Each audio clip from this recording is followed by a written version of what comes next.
이번 시간에 배워볼 내용은요. 미분에서 평균 변화율입니다. 여러분들 드디어 미분이라는 파트로 넘어왔죠.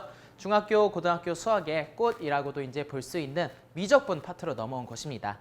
이 미적분 파트는요. 미분과 적분으로 구성이 되어 있죠. 그런데 지금 우리는 미분을 먼저 배우고 있어요. 그런데 여러분 혹시 미분과 적분 중에는 적분이 먼저 발명이 되었다는 걸 알고 계시나요?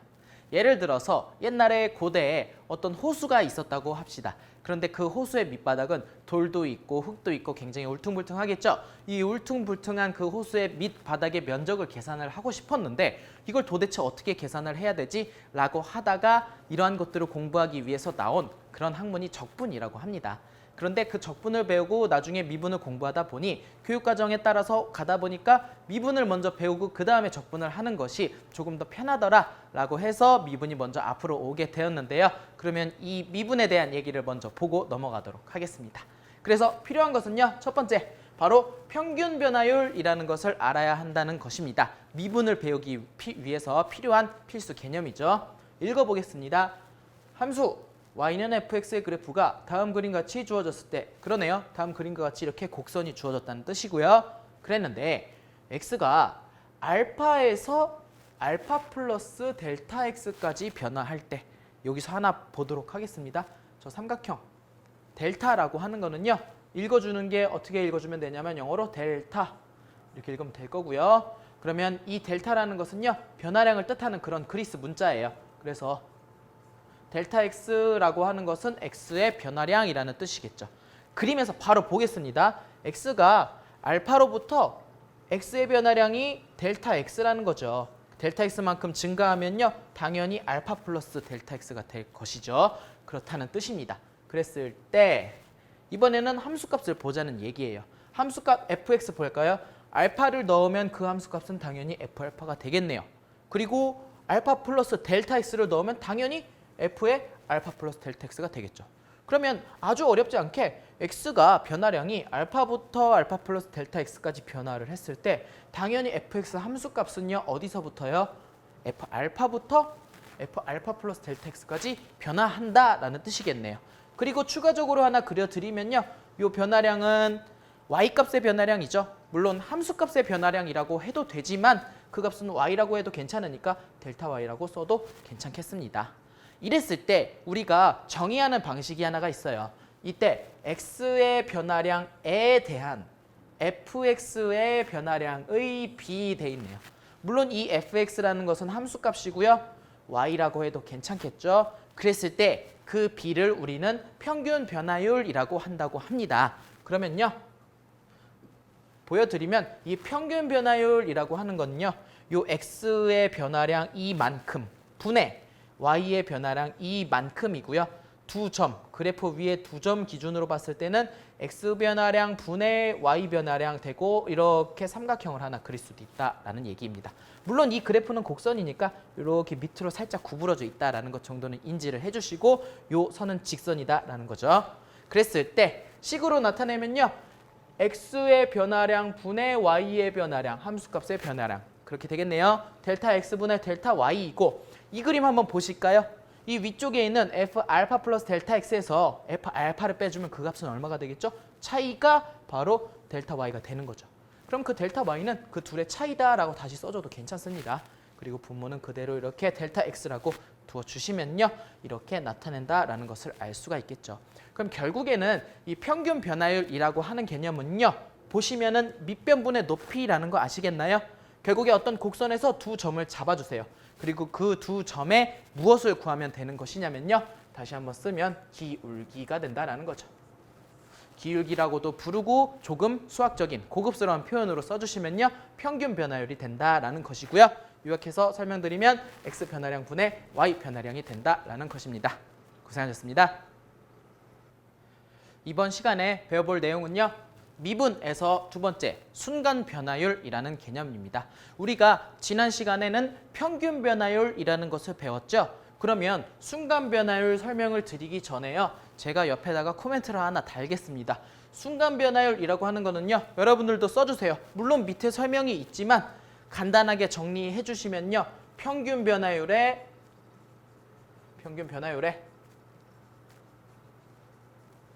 극한값이다 라는 거죠. 그럼 그것을 어떻게 설명을 해놓았나를 살펴보겠습니다. 평균 변화율 델타 x분의 델타 y라고 했었죠. 델타 x분의 델타 y는요. 함수값 두 개의 차이로도 나타낼 수가 있었고요. 그랬는데 그런 평균 변화율에서 델타 x가 0에 가까이 보내면 이것을 우리는 수학 기호로 이렇게 할 겁니다. 델타 x가 거의 0으로 갑니다. 물론 0은 아니지만 0에 거의 가까워졌을 때 그때 알파 지점에서의 fx의 순간 변화를 알 수 있다라고 하는데요. 이 자세한 내용은 제가 조금 이따가 보조 칠판에 그래프를 그려서 설명을 해드리고요. 우리는 일단은 델타 x를 0으로 보낸다라고 하고 그러한 기호를 이러한 lim, 리미트라는 기호를 쓴다라고 알아주시면 되겠습니다. 그때 이를 식으로 표현하면요. f 프라임이라고 읽으면 되죠. f 다시라고 해도 되고요. 프라임이라는 기호를 좀 더 많이 써요. 그래서 f 프라임 알파라는 값을 새롭게 정의를 하는데 그것은 무엇이냐 하면은요. 리미트 델타 x가 0으로 갈 때라고 읽어주시면 됩니다. 다시 한번 리미트 델타 x가 0으로 갈 때 델타 x분의 델타 y의 값이다 라고 약속을 하는데요. 그 리미트 값을요. 다시 한번 써주시면요. 요 델타 y를 함수값 두 개의 차이로도 표현할 수가 있겠죠. 이렇게 정의를 하고 그것을 f 프라임 알파라고 부른다라고 하는 얘기입니다. 그런데 이때 f 프라임 알파를 다른 말로 알파에서의 x가 알파일 때의 미분계수라고 한다라는 거죠. 그러니까 이 순간 변화율이라고 하는 것은요. 평균 변화율의 극한값이라고 해서 극한값을 구할 때 우리가 리미트라는 기호를 사용하고 그렇게 나온 결과물 f 프라임 알파의 값을 미분계수라고 부른다라는 이야기입니다. 또한 f 프라임 알파에서 알파를요. x로 만약에 바꿔주면 f 프라임 x라는 식이 되겠죠. 그리고 dfx분의 dt 이렇게 되어 있는데 dx분의 dfx 이렇게 되어 있는데요. 그것을 우리는 도함수라고 부른다고 합니다. 이 도함수라는 개념은 어렵지 않아요. 미분계수에서 미분계수는요. 알파일 때만 딱 얘기하는 것이고 도함수는요. 알파라는 상수뿐만 아니라 그 x에 어떤 값이 들어가도 계산할 수 있게끔 만들어 놓은 식을 말하는 개념으로서 사실 도함수가 조금 더 넓은 개념이다 라고 생각을 해주시면 되겠습니다. 그런데 여기서 순간 변화율의 정의는 이렇게 되고 이런 리미트라는 기호를 쓴다라고만 했지만 이것이 사실은 기하학적으로 가지는 의미가 조금 있기 때문에 그것을 제가 그래프를 그려서 간단하게 설명해드리고 마치도록 하겠습니다. 여기 한번 보시면요. 제가 그래프를 하나 간단히 그리겠습니다. 이렇게 x축이 이렇게 있고요. y축이 이렇게 있는데 곡선을 하나만 그리죠. 이런 곡선이 있고 이것을 y는 fx라는 곡선이다 라고 해보도록 하겠습니다. 그때 아까 우리가 평균 변화율도 구하고 순간 변화율도 구했는데요. 이렇게 알파라는 포인트로부터 얼만큼 갈 거냐면요. 천천히 하겠습니다. 알파 플러스 델타 x까지 x값이 변화했다고 하는 거죠. 그랬을 때 이 알파의 함수값은 여기가 되는 거네요. 그러면 f 알파가 될 거고요. 그 다음에 알파 플러스 델타 x를 넣은 함수값은 당연히 알파 플러스 델타 x가 f 안에 들어가겠습니다. 그랬을 때 우리가 정의하는 것은 뭐냐면요. 이 델타 x가 되겠죠.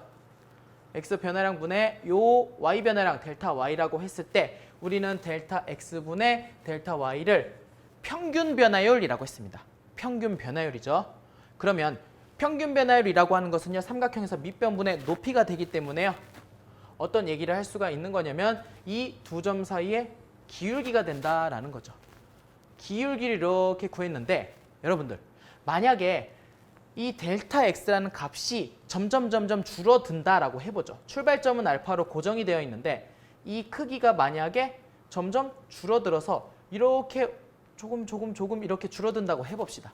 그 이야기는 뭐냐면요. 이 점이 밑으로 내려온다는 거고 그때는 기울기가 이렇게 밑으로 더 내려오면 기울기가 이렇게 이렇게 돼서 결국에는요. 만약에 델타 x가 만약에 0에 가까워졌다고 하면요. 기울기가 점점 줄어들다가 마지막에는 이 포인트에서의 접선의 기울기가 된다라는 것입니다. 이 정도로만 기하학적 의미를 가져주시면 되고요. 우리는 그래프를 자세히 보지 않더라도 이 평균 변화율에다가 어떤 행동을 취해줄 거냐면요. 리미트 기호를 써주시면 극한값이 되고요. 요 델타 x가 0에 가까워졌을 때 이 평균 변화율의 극한값을 우리는 무엇이라고 하냐라는 거냐면요. 다시 한번 바꿔서 써주시면요. x가 0으로 갈 때 델타 x 분의 f 알파 플러스 델타 x에서 알파를 빼주시면 되겠죠. 그리고 그 값을 우리는 f 프라임 알파다라고 해준다라는 얘기입니다. 쉽게 말하면요. x가 알파 1대의 미분계수가 되는 거죠. 기하학적인 개념은 두 점을 연결했을 때의 기울기가 점점 줄어들다가 마지막에 한 점에서의 접선의 기울기로 변화하게 된다라는 그러한 개념이다라는 거죠. 그리고 미분계수는요. 어떤 포인트 하나 알파일 때의 기울기를 말하는 거고요. 만약에 이 알파를 나중에 계산을 하고 나서 x로 바꿔주시면 미분계수라는 표현보다는 도함수라는 개념을 용어를 쓰도록 한다라는 것입니다. 이 정도까지만 봐주시고요. 뒤에 나오는 공식을 더 공부해 주시면요. 문제를 푸는 데는 어려움이 없고요. 개념은 이 정도만 보고 넘어가도록 하겠습니다. 고생하셨습니다. 이번 시간에 공부해 볼 내용은요. 미분입니다. 그 중에서도 세 번째 파트죠. 미분의 기본 공식이다 이렇게 되어 있네요. 여러분들께서 지난 시간, 지지난 시간까지 해서 배웠던 내용은요. 바로 평균 변화율이라는 개념을 배웠고 그 다음에 순간 변화율이라는 것을 배웠죠. 평균 변화율의 극한값이 순간 변화율이고 그 어떠한 함수의 한 포인트에서의 순간 변화율을 다른 말로 미분계수라고 부른다고 배웠습니다. 그러면 그 미분계수를 구할 텐데요. 우리가 구하는 미분계수는 여러 가지 함수들의 미분계수를 구할 거예요. 그렇게 여러 가지 함수들의 계수를 구해보았더니 미분계수를 구하다 보니 어떤 일정한 패턴이 나왔는데 그 패턴들을 모아놓은 것을 우리는 미분 공식이다라고 생각을 해주시면 되고요. 아주 자주 나오는 것들이니까 이것들만 일단은 기본적으로 보셔도 충분할 것 같습니다. 그러면요. 첫 번째부터 보도록 하죠. 만약에 y equal c라는 상수다. 상수함수네요. 그럴 때 y를 미분하세요 이런 뜻이죠. fx를 미분하세요 라고 하면 이렇게 프라임 써주시면 되고요. y를 미분하세요 하면 이렇게 또 프라임 달아주면 됩니다.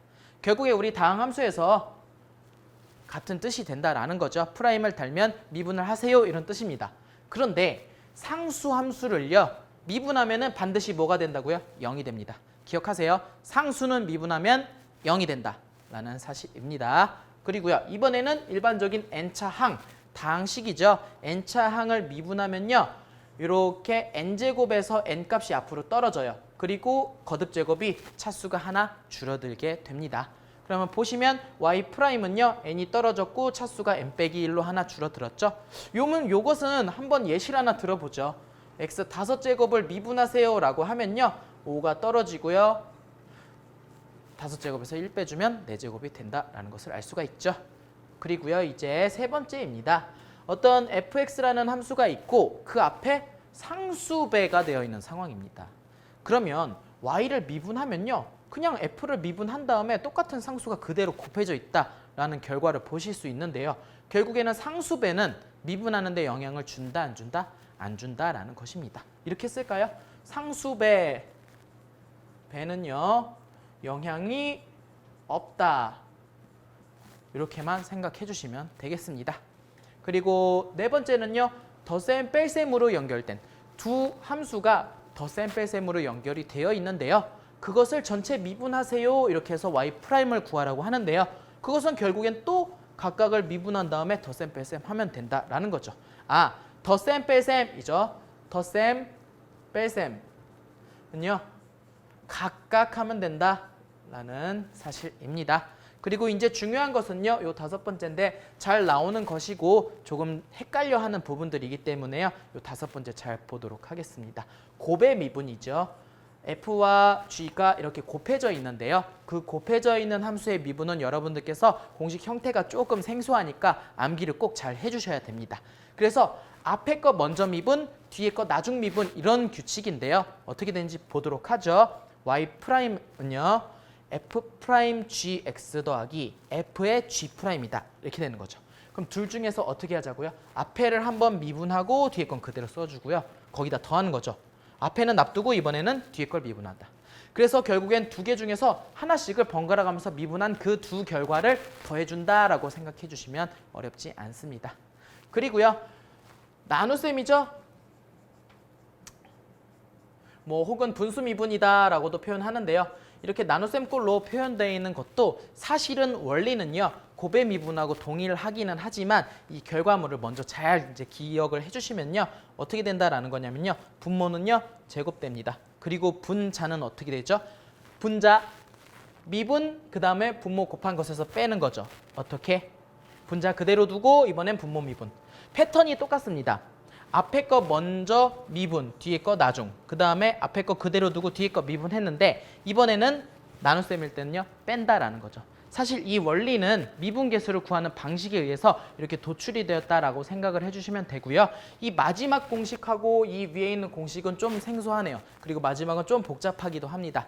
여러분들께서 예제를 풀어보시도록 할 텐데 그 전에 공식을 조금 꼼꼼하게 암기를 해주셨으면 좋겠습니다. 고생하셨습니다. 예제 풀어보도록 하겠습니다. 미분 6개의 함수를 미분하세요. 이런 문제인데요. 1번부터 천천히 풀어보도록 하죠. 여러분 1번 같은 함수를 뭐라고 부르는 거죠? y는 7이라는 상수이다. 이렇게 해서 상수함수다 이런 표현을 쓰는 거죠. 상수함수는요. 미분하면 뭐가 된다고요? y'은 반드시 0이 됩니다. 숫자 7이기 때문에 미분하면 무조건 0이 됩니다. 그리고요. 밑에 있는 일반적인 다항함수 어떻게 미분한다고 했었죠? y' 어려운 게 아니니까 간단히 바로 해보도록 하죠. 이렇게 거듭제곱 내려옵니다. 앞으로 내려와서 곱해 주시고요. 기존에 있던 차수는요. 마이너스 1 해주니까 10 곱하기 x의 9제곱이다. 이렇게 된다는 것을 알 수가 있죠. 그리고 세 번째는요. 숫자 4가 곱해져 있는데 어렵지 않고요. 숫자 4는 아무런 영향을 미치지 못한다고 생각해 주시면요. 우리 x의 5제곱을 미분하면요. 5제곱 위와 같은 패턴이네요. 5가 떨어지고 차수가 하나 줄어들면 됩니다. 그럼 이렇게 되는 거고요. 그 앞에 뭐가 곱해져 있었죠? 애초에 4가 곱해져 있었기 때문에 y'을 계산하면요. 그냥 다시 4 곱해주시면 4, 5, 20에 x 4제곱이다. 이렇게 된다라는 것을 알 수가 있습니다. 어떤가요? 좀 빠른가요? 천천히 4번부터 또 보도록 하죠. 4번은 두 개의 함수가 더해져 있죠. 각각 하면 됩니다. 그러면 바로 해보도록 하죠. y' 구하세요. 미분하세요. 앞에 거 미분하면요. 4가 앞으로 떨어지고 x의 차수가 하나 줄어드니까 세제곱이다. 이렇게 되고요. 플러스 3인데 상수함수는 미분하면 뭐가 된다고요? 0이 되기 때문에 더하기 0이고 이것은 쓰지 않아도 된다라는 말입니다. 그러면 4번의 미분 결과는 이렇게 되겠습니다. 그리고요. 이제 5번인데요. 5번은 제가 어떤 x제곱이라는 함수와 fx 두 개가 곱해져 있는 형태로 썼죠. 곱의 미분 혹시 기억나시나요? 만약에 f와 g가 곱해져 있는 형태라고 했을 때 곱의 미분을 하면요.